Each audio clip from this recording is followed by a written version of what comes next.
પણ વિદ્વાનો એવી વાતો કરે કે ભગવાનની મુક્તિ નામ કીર્તન કરવાથી થાય. ત્યારે આપણા હરિભક્તો દલીલ કરે, ના, પ્રગટ ભગવાનની પ્રાપ્તિ સિવાય જીવને મુક્તિ થાય નહીં. આ સત્સંગીઓની વાતને વિદ્વાનો વખોડી નાખતા. નામ કીર્તન કરવાથી જ મુક્તિ થાય આવું વિદ્વાનો માની બેઠા હતા. એટલે હરિભક્તોને બિચારાને વડોદરા સત્સંગ સમાજમાં સંકોચ થતો. પ્રગટ ભગવાનથી મુક્તિ મળે આવી હરિભક્તો વાત કરે ને વિદ્વાનો એને વખોડી નાખે. તમને હું સ્વામિનારાયણ ખબર પડે? એટલે હરિભક્તોની વાત આખી વખોડી નાખે.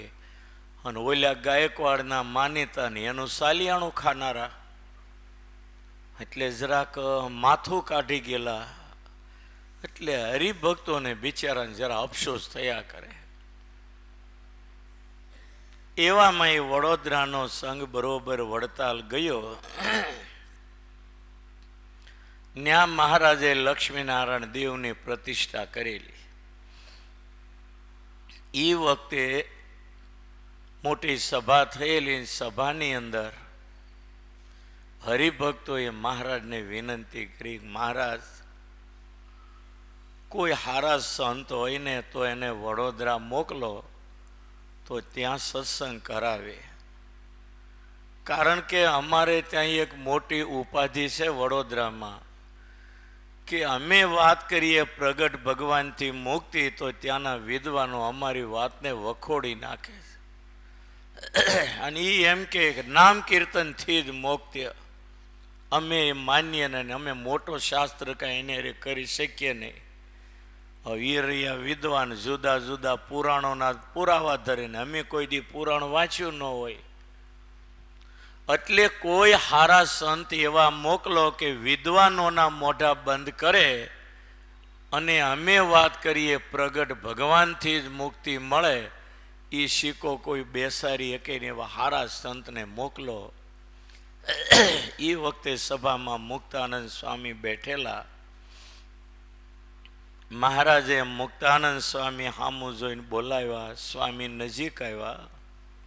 મહારાજ કે, સ્વામી, તમે એક કામ કરો ને, આ વડોદરાના હરિભક્તો આવ્યા છે,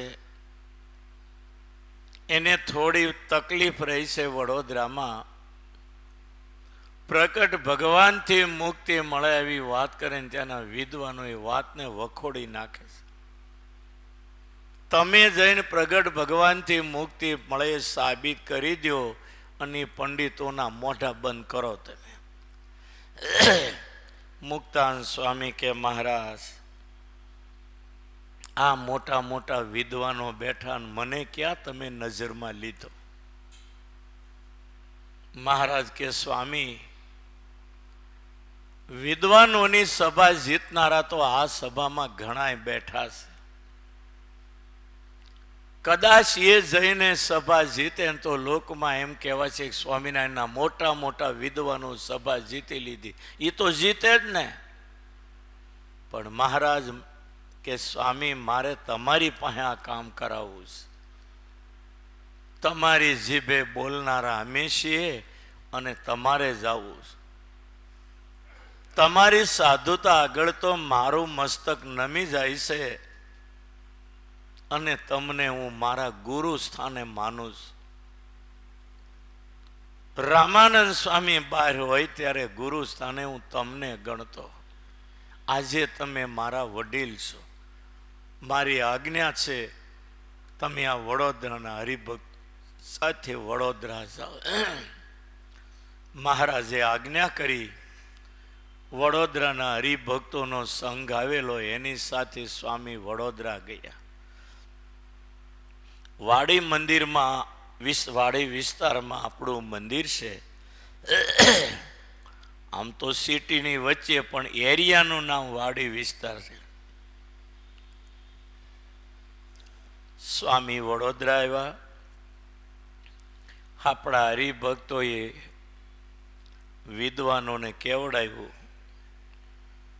કે અમને તો તમે વારે વારે શાસ્ત્રનું કહો, અમને કાંઈ શાસ્ત્ર આવડે નહીં. અમારા સાધુ આવ્યા છે, તમારે જો એની હારે શાસ્ત્રાર્થ કરવો હોય, વિદ્વાનો બોલે ખૂણામાં ન થાય, જાહેરમાં વિઠ્ઠલનાથના મંદિરમાં શાસ્ત્રાર્થ થાય.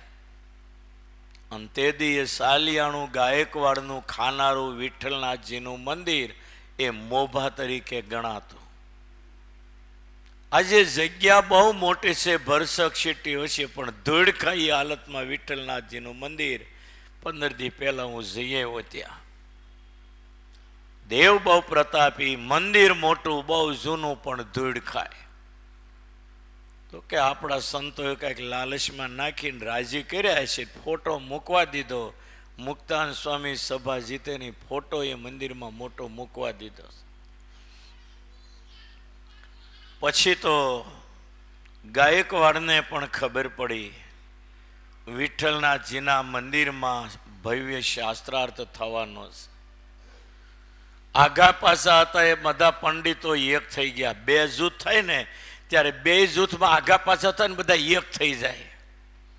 તમને ખબર છે,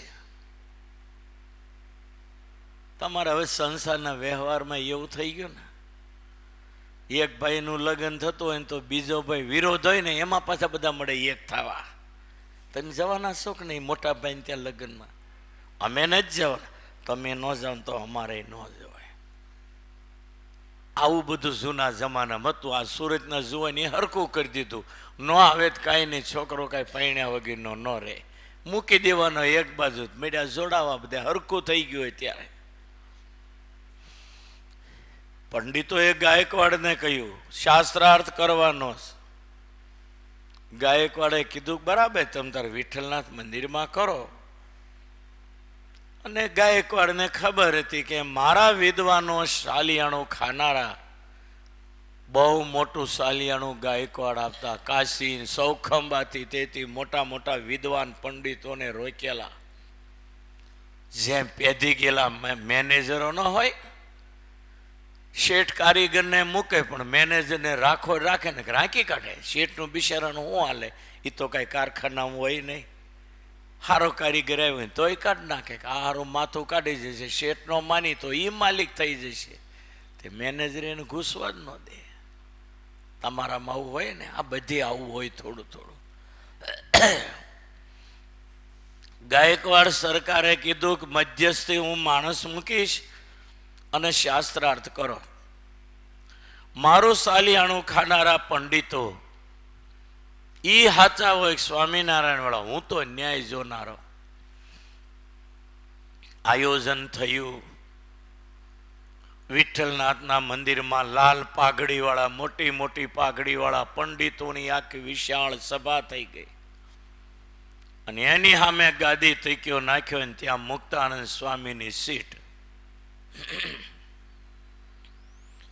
અને મુક્તાનંદ સ્વામીને સમાચાર મળ્યા વાડી મંદિરે. મુક્તાનંદ સ્વામી બગીમાં બેઠા, હરિભક્તો આગળ પાછળ ધૂન ભજન કરે. મુક્તાનંદ સ્વામી મહારાજને પ્રાર્થના કરે કે મહારાજ, આ મોટા મોટા કાશીના પંડિતો સામે હું શું સરસા કરીશ? મહારાજે એવું કહેલું તમારી જીભે બોલનારો હું છું, જાઓ તમે. મુક્તાનંદ સ્વામી બગીમાં ઊભા, 2 હાથમાં કરતાલ, ધીરે ધીરે બગી હાલે, વિઠ્ઠલનાથના મંદિર તરફ જાય. અને બગીમાં ઊભા ઊભા મુક્તાનંદ સ્વામી કરતાલ વગાડીને કીર્તન બોલતા જાય. વાલા રામ જમ કરતા કાના મારે ઘેર આવો ને. આગળ મને નથી આવડતું બહુ. મારા પૂરા કરવા કોડ હસે ને બોલાવો રે. હું તો ગણી છું ન ગણી નાર તોય તમારી રે. આડે ધડાકો એકાદી કડે આવડે. એટલે મુક્તાનંદ સ્વામી આ પદ બોલતા બોલતા કરતાલ વગાડે બગીમાં ઊભા છે, ધીરે ધીરે બગી હાલે, વિઠ્ઠલનાથજીના મંદિર તરફ બગી જાય છે. અને જ્યાં ચાલતા ચાલતા 4 પદ પૂરા થાય ત્યાં માંડવી ચોક નજીક મહેતા પોળ પાસે જ્યાં વિઠ્ઠલનાથજીનું મંદિર, ત્યાં બગી આવીને ઊભી રહી. સ્વામી નીચે ઉતરી મંદિરમાં આવી ભગવાન વિઠ્ઠલનાથજીનું દર્શન કરીને બહાર નીકળે. આમ જોયું તો લાલ પાઘડી વાળા ખડકાઈ ગયેલા પંડિતો બધાય અને વિશાળ સભા જોઈ. બહુ સભાને આમાં હાથ જોડી વંદન કર્યું અને સ્વામી એક થાંભલાને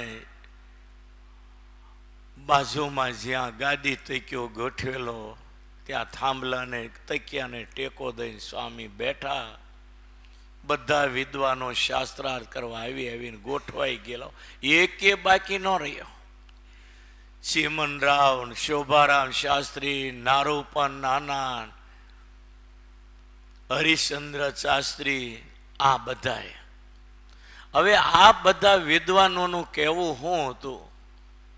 આ બધા વિદ્વાનોને મુક્તિ કેમ મળે એની ખબર નહોતી. ભણ્યા હતા બહુ, શાસ્ત્રો ગોળી ગોળીને પી ગયા, પણ વિચારેલું નહીં કાંઈ.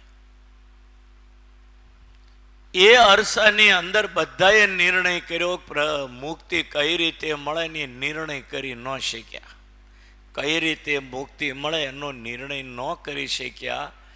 અને એ અરસામાં શાસ્ત્રાર્થની વાત પહેલા દક્ષિણ ભારતના એક હરેહરાનંદ પંડિત વડોદરા આવેલા, એને આ બધા પંડિતોએ ભેળા થઈને પૂછ્યું કે ભાઈ મુક્તિ કઈ રીતે થાય?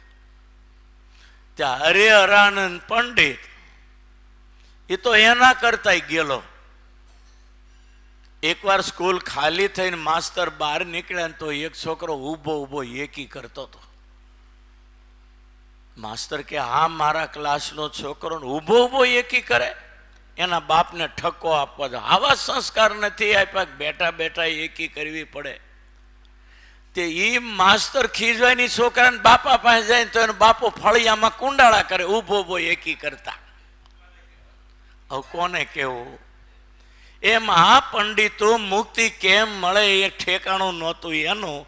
અને દક્ષિણના હરેહરાનંદ પંડિત આવ્યા, એને પૂછ્યું મુક્તિ કઈ રીતે મળે? તા કળિયુગમાં થોડી મુક્તિ હોય કે? કળિયુગમાં ભગવાન હોય જ નહીં, એટલે કળિયુગમાં મુક્તિ ન મળે. એટલે શાસ્ત્રોમાં લખ્યું કેવળ નામ કીર્તન કરવાનું એટલે મુક્તિ મળે. એટલે આ બધા પંડિતોએ એ હલાડ પકડી લીધું કે નામ કીર્તન કરવાથી મુક્તિ મળે. અને જ્યારે આપણા હરિભક્તો એમ કંઈક પ્રગટ ભગવાનથી મુક્તિ થાય એની વાત કાપી નાખે. એટલે હરિભક્તો વડતાલ મહારાજને કહીને મુક્તાન સ્વામીને લાવ્યા અને હવે આ વિશાળ સભા ગોઠવાણી વિઠ્ઠલનાથજીના મંદિરમાં. અને મુક્તાનંદ સ્વામી નેત્રો બંધ કરી શ્રીજી મહારાજની મૂર્તિ ધારી જાણે ગરડામાં લીંબ તરુ તળે બેઠા હોય, આગળ સંતો હરિભક્તો બેઠા હોય એવી મૂર્તિનું ધ્યાન ધર્યું. મહારાજ તમે તો સાચા પ્રવક્તા છો. પછી નેત્રો ખોલી મહારાજને પ્રાર્થના કરી, નેત્ર ખોલીને આમ સભા તરફ નજર કરીને તો આ સભાને પ્રશ્નો પૂછવા તારી બધું ભૂલાઈ ગયું, ઘૂસવાઈ ગયા બધા. એક પંડિત ઉભો થયો, જીવાત્માને મુક્તિ કેમ મળે? આવો પ્રશ્ન એક પંડિતે પૂછ્યો. મુક્તાન સ્વામી એ ગોફણીયો આવ્યો ને સીધો એની ઉપર ફેંક્યો. મુક્તાન સ્વામી બોલે, પંડિતો તમે કઈ રીતે મુક્તિ માની એ પેલા કોને? પંડિતોએ પૂછ્યું મુક્તિ કઈ રીતે મળે? સ્વામીએ એ ગોફણ સીધી એની ઉપર ફેંકી, તમે કઈ રીતે મુક્તિ માની કહો. ત્યારે બીજા પંડિત ઊભા થઈને બોલ્યા કે કળયુગની અંદર ભગવાનનો અવતાર તો થતો જ નથી, એટલે અમે તો એવું માન્યું છે નામ કીર્તન કરવાથી જ મુક્તિ મળે. મુક્તાનંદ સ્વામી બોલે કેવળ નામ કીર્તન કરવાથી મુક્તિ મળે નહીં. પંડિતો બોલે તો કળિયુગમાં ભગવાનનો અવતાર થતો નથી, એટલે નામ કીર્તનથી જ મુક્તિ મળે ને. મુક્તાનંદ સ્વામી કે કોણે કીધું કળિયુગમાં ભગવાનનો અવતાર ન થાય? ભાગવતના છેલ્લા શ્લોકમાં લખ્યું, 12મા સ્કંદમાં 12મા અધ્યાયના છેલ્લા શ્લોકમાં કળો તદ હરિ કીર્તનાથ, કળિયુગમાં કીર્તન નામ કીર્તનથી મુક્તિ મળે. મુક્તાનંદ સ્વામીએ કહ્યું પ્રગટ ભગવાનના યોગ સિવાય કેવળ નામ કીર્તનથી મુક્તિ મળે એ માની શકાય એવું નથી. પણ કળિયુગમાં ભગવાનનો અવતાર જ થતો નથી, તો કઈ રીતે પ્રગટ ભગવાનથી મુક્તિ મળે? મુક્તાનંદ સ્વામી કે ક્યાં લખ્યું છે કે કળિયુગમાં ભગવાનનો અવતાર ન થાય? પંડિતો બોલે કે આ વાત તો કરી કલો તદહરિ કીર્તના, કળિયુગમાં નામ કીર્તનથી મુક્તિ. મુક્તાનંદ સ્વામી કે પ્રગટ ભગવાનને ઓળખ્યા ન હોય તો કેવળ નામ કીર્તનથી મુક્તિ ન થાય. અને કળિયુગમાં કોણે કીધું ભગવાનનો અવતાર ન થાય? ત્રીજો પંડિત ઉભો થઈને બોલ્યો, ભાગવતમાં ભગવાનને ત્રિયુગ કયા છે. ત્રિયુગ નારાયણ એટલે 3 યુગમાં પ્રગટ થાય, 4 યુગમાં, 1 કળિયુગમાં ભગવાન પ્રગટ નથી થતા, એટલે ભગવાનનું નામ ત્રિયુગ. 3 યુગમાં પ્રગટ થાય ને કળિયુગમાં પ્રગટ ન થાય. મુક્તાનંદ સ્વામી બોલે છે કે તમે જો એમ કહેતા હો કે કળિયુગમાં ભગવાનનો અવતાર ન થાય તો મહાભારત, ભાગવત અને ગીતાજી 3 શાસ્ત્રો ખોટા પડે. કળિયુગમાં ભગવાનનો અવતાર નથી થતો એમ તમે કહો, પણ ગીતાજીમાં એવું લખ્યું કે યદા યદા એ ધર્મસ્ય ગ્લાનિર્ભવતિ ભારત, જ્યારે જ્યારે ધર્મની ગ્લાનિ થાય ને અધર્મ વૃદ્ધિ પામે ત્યારે ભગવાન અવતાર લેશે. 3 યુગમાં અધર્મ થયો ત્યારે ભગવાનના અવતાર થયા, અને 3 યુગ કરતાં કળિયુગમાં તો અધર્મનું પ્રમાણ વધારે હોય તો વધારે અવતાર થવા જોઈએ, અને શાસ્ત્રમાં કળિયુગમાં વધારે અવતાર ગણાવ્યા છે. તમે કઈ રીતે એમ કહો કે કળિયુગમાં ભગવાનનો અવતાર ન થાય? ત્રિયુગ એટલે 3 યુગ. મુક્તાનંદ સ્વામી કે ત્રિયુગ એટલે 3 યુગમાં પ્રગટ થાય એવો અર્થ એનો ન થાય. ત્રિયુગ શબ્દ છે યુગમાં વાચક, જોડલા વાચક શબ્દ છે. ત્રિ એટલે 3, યુગ એ યુગ, યુગલ, યુગલ એટલે જોડલું, 3 જોડલા. ઉત્પત્તિમ પ્રલયમ ચૈવ ભૂતા નામા ગતિમ ગતિમ. ભગવાન શબ્દની વ્યાખ્યા જ છે. અને ભગવાનમાં પૂર્ણ ઐશ્વર્ય 6 હોય છે. જ્ઞાન, ઐશ્વર્ય, બળ, વીર્ય, શક્તિ અને તેજ. આ 3 જોડલા, બળ, વીર્ય, શક્તિ, તેજ, જ્ઞાન અને ઐશ્વર્ય, 3 જોડલા બરોબર 6 થાય એટલે ત્રિયુગ. 3 જોડલા બરોબર 6 ઐશ્વર્ય સંપન્ન હોય એને ભગવાન કહેવાય. ભગવાન જ્યારે આવે ત્યારે પૂર્ણ હોય છે, એટલે ભગવાનને ષડૈશ્વર્ય સંપન્ન કયા છે. પણ 3 યુગ એટલે ત્રિયુગ એટલે 3 યુગમાં પ્રગટ થાય એવો અર્થ એનો નથી થતો. પંડિતો કે હાલો અમે માની લઈએ, તો તમે સ્વામિનારાયણને ભગવાન શું કહો છો? એને વળી હું પરચો બતાવ્યો? રામે તો જો સાગર ઉપર સેતુ બાંધ્યો, રાવણને માર્યો, કૃષ્ણે 7 દિવસ ગોવર્ધન ઉપાડ્યો, કંસ અને દંતવક્ર જેવાને માર્યા, એટલે અમે એને ભગવાન કહીએ છીએ. તમારા સ્વામિનારાયણે શું કર્યું કે તમે એને ભગવાન કહો છો? મુક્તાનંદ સ્વામી કે પંડિતો, સાગર ઉપર સેતુ બાંધે એને ભગવાન ન કહેવાય. રાવણ જેવા દૈત્યને માર્યો એટલે ભગવાન ન કહેવાય. એ તો ભગવાનનું સામાન્ય કામ છે. ભગવાનને ભગવાન તરીકે ઓળખવાના 39 લક્ષણ ભાગવતના પ્રથમ સ્કંદમાં પૃથ્વી અને ધર્મના સંવાદથી કયા છે? એવા 39 લક્ષણ જેની અંદર હોય એને ભગવાન કહેવાય. 39 લક્ષણ જેની અંદર હોય એને ભગવાન કહેવાય.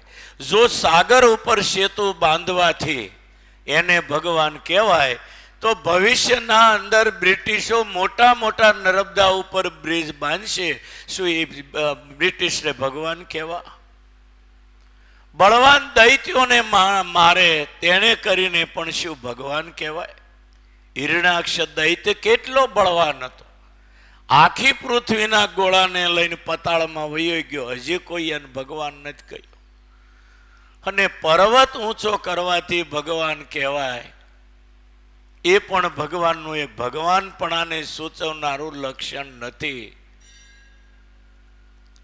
ભગવાનપણાના લક્ષણ તો 39 લક્ષણો ભાગવતમાં બતાવ્યા, અને એ અમારા સ્વામિનારાયણ ભગવાનમાં 39 લક્ષણો છે, એટલે અમે એને ભગવાન કહીએ છીએ.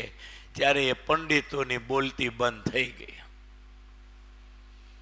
અને પછી પંડિતોએ કહ્યું કે હાલો સ્વામિનારાયણ કળયુગમાં અવતાર થાય એવું માની લઈએ. તો ભાગવતમાં 24 જ અવતાર લખ્યા છે, તમે આ 25મો સ્વામિનારાયણ અવતાર ક્યાંથી ગોતી લાવ્યા? મુક્તાન સ્વામી કે તમે સાંભળો પંડિતો, આનો જવાબ ભાગવતમાં જ લખ્યો છે. શુકદેવજીએ જ્યારે પરીક્ષિત રાજાને દ્વિતીય સ્કંદમાં અવતારોની કથાનું વર્ણન કર્યું, ત્યારે 24 અવતારોની કથા કહ્યા પછી એવું કહ્યું છે કે હે પરીક્ષિત, ભગવાનમાં પૂર્ણ પુરુષોત્તમમાંથી અનંત અવતારો થાય, 24 અવતારો થયાની મેં કથા કીધી. બીજા પણ જેમ સરોવરમાંથી અનેક નદીઓ નીકળે એમ ભગવાનમાંથી બીજા અનંત અવતારો થાય. કોઈ પૂર્ણ અવતાર હોય, કોઈ ગૌણ અવતાર હોય, કોઈ શક્ત્યાવેશ હોય, કોઈ સ્વરૂપાવેશ હોય, કોઈ ગુણા અવતાર હોય. આવા તો ભગવાનમાંથી અનંત અવતારો થાય. જેમ સાગરમાંથી અનંત નદીઓ નીકળે સરોવરમાંથી, એમ અનંત અવતારો થાય, એનો કોઈ પાર નથી. અને બીજો પુરાવો તમને આપું કે ભગવાને જ્યારે ગિરનારની ગુફામાં મુસ્કુંદને માર્યો, કાલ્યવનને મુસ્કુંદની દ્રષ્ટિથી કાલ્યવનને મારી નાખ્યો, મુસ્કુંદ રાજા જાગ્યા. પછી ભગવાન સામે આવીને ઉભા રહ્યા. ત્યારે મુસ્કુંદે પ્રશ્ન કર્યો, પ્રભુ તમે કોણ છો? ત્યારે ભગવાને એવું કહ્યું, દ્વાપરે વાસુદેવસ્ત, દ્વાપર અને કલીની સંધિમાં જે ભગવાનનો વાસુદેવ અવતાર કયો ને વાસુદેવ હું પોતે છું. ત્યારે મુસ્કુંદ રાજાએ પ્રશ્ન કર્યો, પ્રભુ તમારા અવતારો કેટલા? ત્યારે ભગવાને ત્યાં ભાગવતમાં એવો જવાબ આપ્યો મુસ્કુંદને, એક રાજા, કદાચ ભારતના મહાત્માઓ ભેગા થઈને પૃથ્વીના રજકણ નદીઓની રેતીના કણની ગણતરી કરી શકે, પણ મારા અવતારોની ગણતરી હું જ કરી શકું એમ નથી. બહુની મેં વ્યતિનાની જન્માની તવ ચાર્જુન.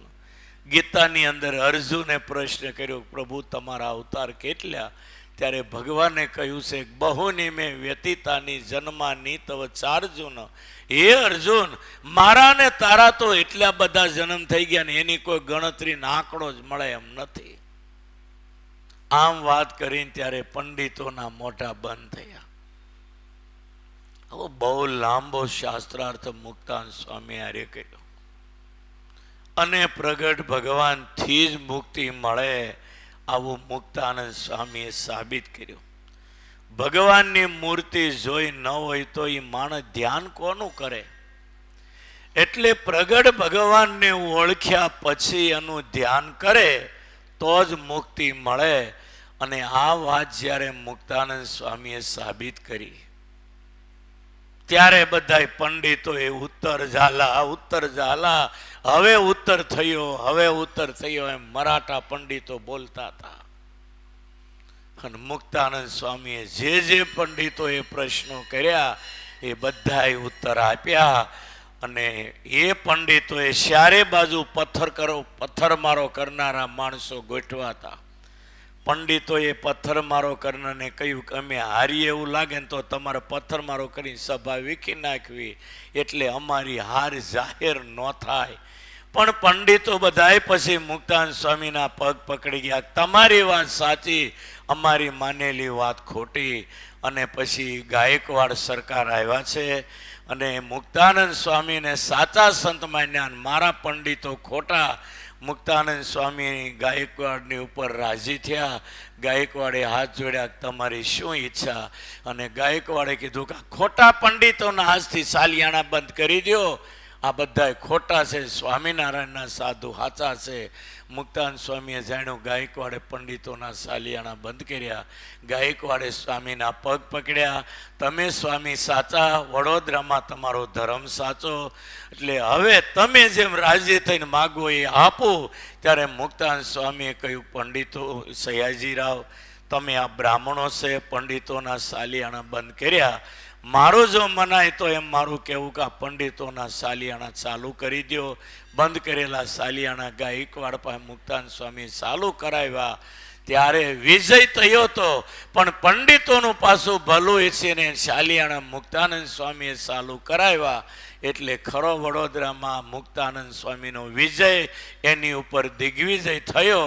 અને ત્યારથી આપણા સ્વામિનારાયણ સંપ્રદાયમાં ગમે ત્યાં લખાણ કરીએ તો ઉપર લખાણ કરીએ, શ્રી સ્વામિનારાયણનો વિજય તેત રામ. આ ત્યારથી આ સૂત્ર સ્વામિનારાયણ સંપ્રદાયમાં શરૂ થયું, શ્રી સ્વામિનારાયણનો વિજય તેત રામ. પછી આપણે પત્ર, લેખ કે કાંઈ લખવું હોય તો લખીએ. એટલે વડોદરામાં મુક્તાનંદ સ્વામી આ રીતે સભા જીત્યા અને પંડિતોને પ્રગટ ભગવાનથી મુક્તિ સાચી વાત ગળે ઉતારી. પંડિતોએ પછી 4 મહિના ભગવાનની વાતો કરવા માટે મુક્તાનંદ સ્વામીને રોક્યા. 4 મહિના પંડિતોને સત્સંગ કરાવીને પાકા ભગત કર્યા. અને પછી રણછોડજીની પ્રતિષ્ઠા કરવા મહારાજ વડતાલ આવ્યા. ત્યારે બધાય પંડિતો મુક્તાનંદ સ્વામી હારે વડતાલ ગયા અને મહારાજનું દર્શન કરીને પંડિતો બધા રાજી થયા. સહજાનંદ સ્વામી મહારાજની